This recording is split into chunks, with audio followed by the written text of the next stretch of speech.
আমি একাই রাজকুমার গানটিতে সাকিবের কস্টিউম ছিল যাত্রাপালা রাজকুমারের চরিত্রের মতো, আর এখানে আপত্তি তুলেছেন সাকিব ভক্তরা। তো কি অবস্থা, কেমন আছেন? আমি আমার সবুজ আর গাইজ আজকে আলোচনা করব সাকিবের রাজকুমার সিনেমা নিয়ে। হতাশ ক্ষুব্ধ ভক্তরা এই বিষয়টি নিয়ে। আসন্ন রোজার ঈদে মুক্তি পেতে চলেছে সাকিব খানের রাজকুমার সিনেমা। ইতিমধ্যেই মুক্তি পেয়েছে ছবির 3টি গান। 5 এপ্রিল সন্ধ্যা 7টায় প্রকাশ পেয়েছে আমি একাই রাজকুমার গানটি। আর এই গানটিতে সাকিবের কস্টিউম ছিল যাত্রাপালা রাজকুমারের মতো।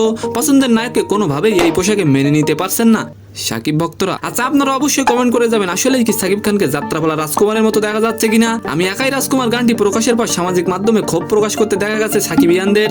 তাদের দাবি গানের পোশাক, কথা, সুর কোনো কিছুই সাকিবের সাথে যাচ্ছে না, বরং গান দিয়ে যে প্রত্যাশার কথা শুনিয়েছিলেন নির্মাতা তা এখন মিথ্যায় পরিণত হয়েছে। এদিকে রাজকুমার গানের সমালোচনা করেন সিনেগল্পের ফেসবুক পেজ। বলেন বিগ বাজেটের সিনেমায় নায়কের ঠোঁটের সঙ্গে গানের কথা মিলবে না, এমন অদ্ভুত ঘটনা ঘটবে কেন? তো সম্মানিত দর্শক, আজকের ভিডিওটি কেমন লাগলো অবশ্যই কমেন্ট বক্সে জানাবেন। আর ভিডিওটি যদি ভালো লাগে অবশ্যই একটি লাইক দিয়ে আমাদের চ্যানেলটিকে সাবস্ক্রাইব করে দিবেন। ধন্যবাদ।